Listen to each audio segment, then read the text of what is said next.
For today's video, we are going to be talking all about side planks. Now, side planks is definitely a tough exercise, so today I want to make sure that you have all the tools that you need in order to support your body. I'm going to be showing you how to side plank off the wall, on a chair, on the floor, on the knees, on your forearms, on your hands. There are lots of different ways that you can perform this move. However, the technique that is needed in order to make the side plank work is going to be the same throughout. So let's get started.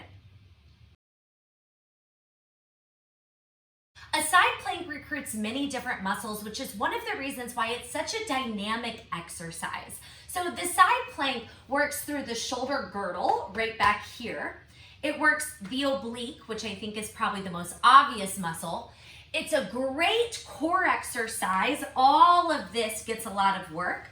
And then even the bottom leg is working because it becomes a supporter of the exercise. Now, the motion of a side plank is all about stability. So the more that you do side planks, the better that you get, the more stable your entire body will become.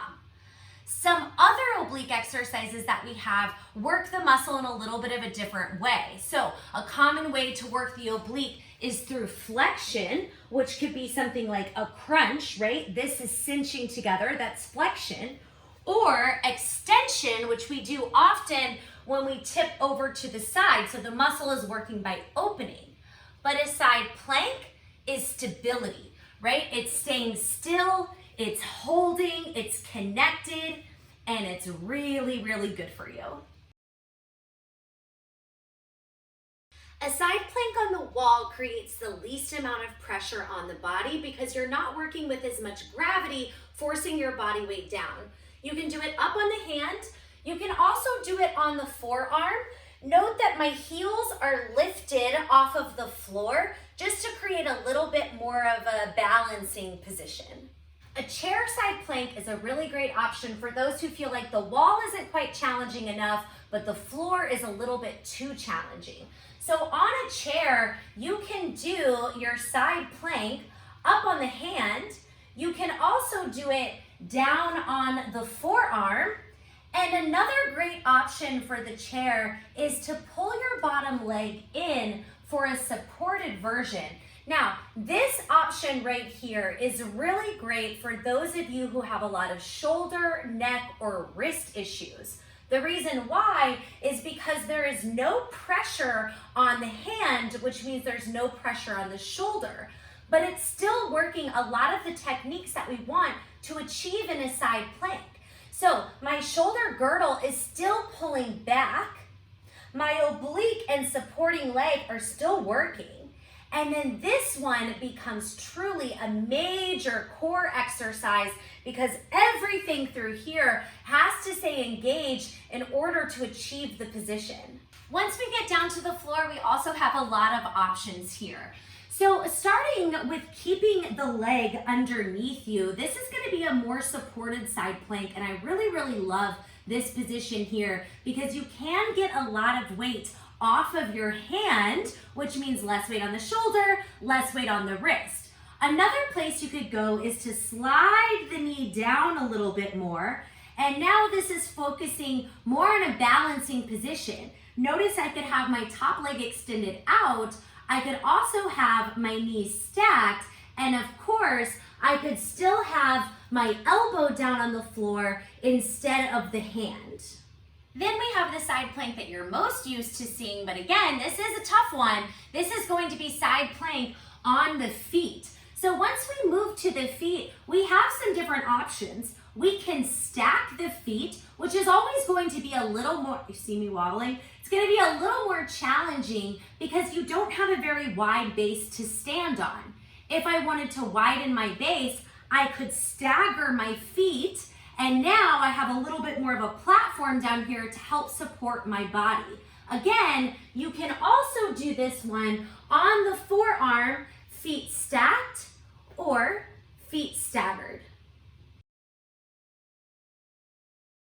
When setting up a side plank, it is really, really important that you get your upper body in the correct spot so that it can support all of your body weight. Now, a common cue that I hear and see all the time is that you should line up your shoulder right over your wrist.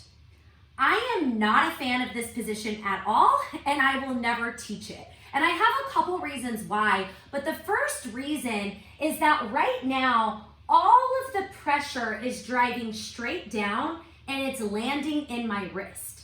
Now, you can't see this from where you are, so I'll move my body here. But when I was in that position, I had really, really deep creases, deep wrinkles in my wrist. Can you all see that?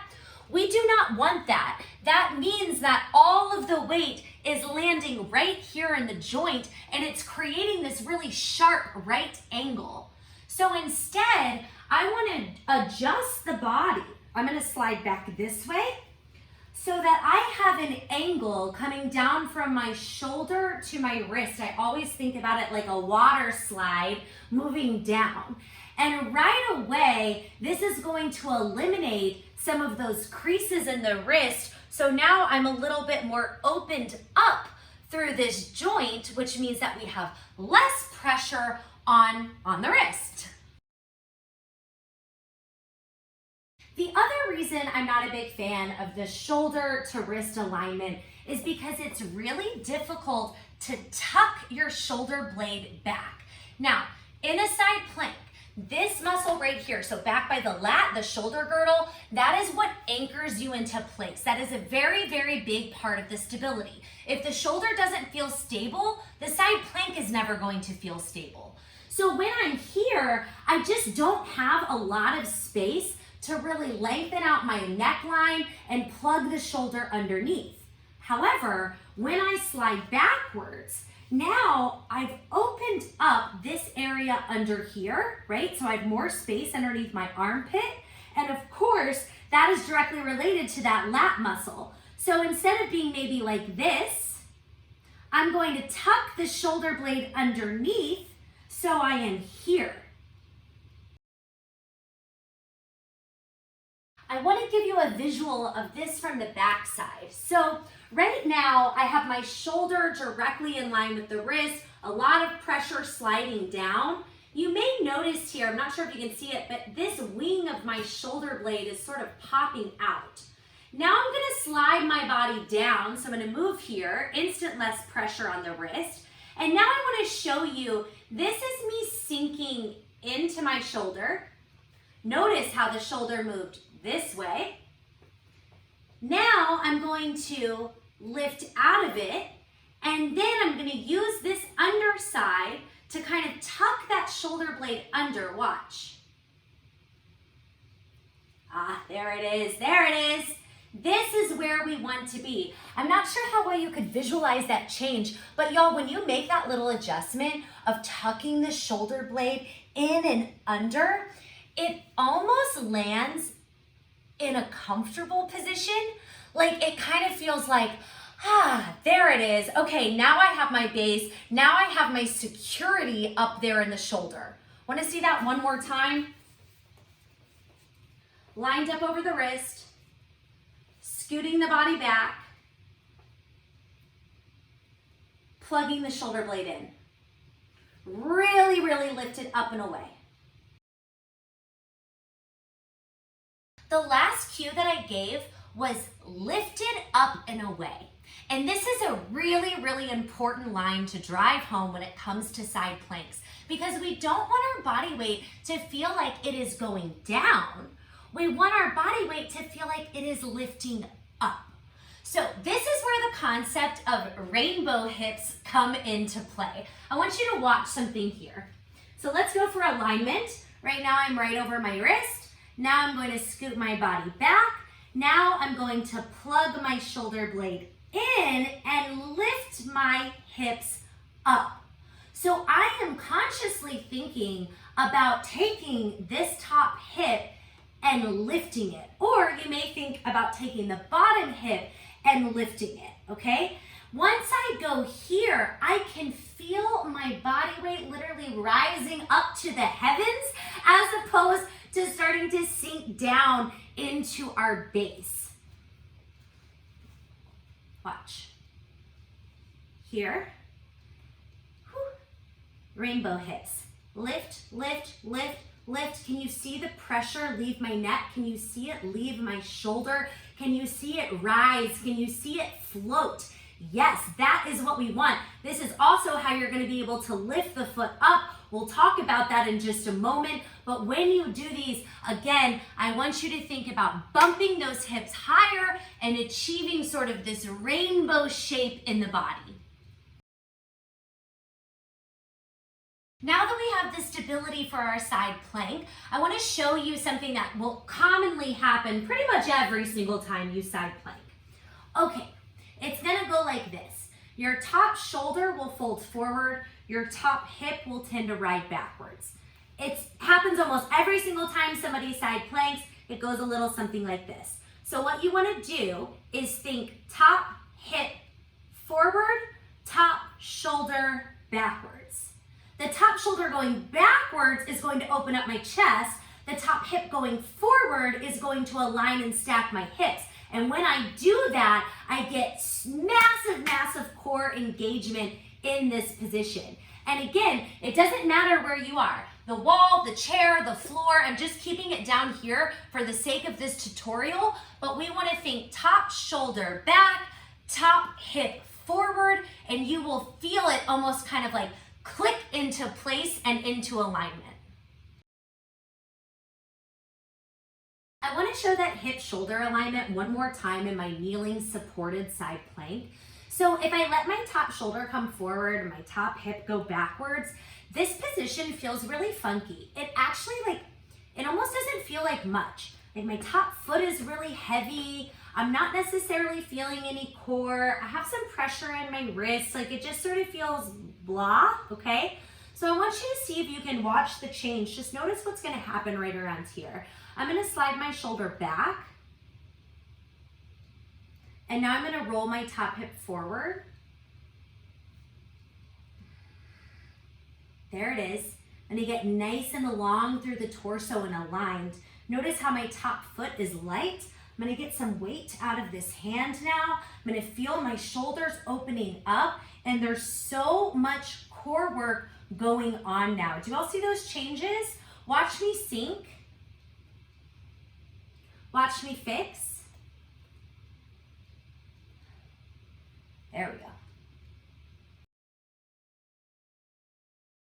When you side plank, your head is gonna do really funny things. Because it's hard to lift up, your head is gonna go like this to try to help you lift your body. So what you wanna do in a side plank is relax your ear toward the floor so you're not putting any unnecessary pressure in your neck, okay?